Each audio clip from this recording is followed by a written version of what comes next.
জানি। হ্যাঁ চাচা। ছেলেটাই কিন্তু থাকে। হ্যাঁ চাচা। ওর সাথে দেখা করে যাই বাপ। তাহলে তো ভালোই হবে না, অনেকদিন পর দেখা হবে না। হ্যাঁ, একটু দেখা করে যাই। চলেন তাহলে যাই। অনেকদিন পরে ছেলেটা একটু দেখবো। তা চলেন চাচা, দেখা করে আসি। আয় বাপ আয়। হ্যালো হ্যাঁ আব্বা বলো। বাবা, তুমি কনে আছো? আব্বা আমি মেসে আছি। কি করছো বাবা? আব্বা কালকে সারা রাত ঘুমাইনি। কেন সারা রাত ঘুমাওনি কেন? আব্বা পড়ার যে চাপ, বিরাট চাপ।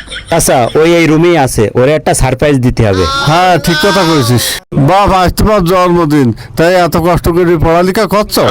ছাত্র জীবন তো আব্বা, আর কি করা যাবে। আচ্ছা বাবা, আমার সাথে কি তোমার দেখা করার ইচ্ছা হয় না? হ্যাঁ আব্বা, দেখা করার ইচ্ছা তো খুবই হয়, কিন্তু কোনো উপায় নেই তো। ব্যাস, আর কয়টা বছর এমনি, তারপর দেখা হবে না। হ্যাঁ আব্বা, মাঝে মাঝে তো মনে হয় দরজা খুললে তোমরা ঢুকে পড়ো। এই যাবো নাকি? হ্যাঁ চাচা, ঢুকলেই হলো।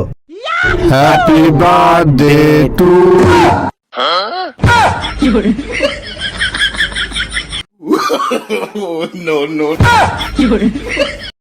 সুমন্দির বারো সুদা, তোর এই কথা লিখে বসে করছো? আমি পারি না আর পারি না।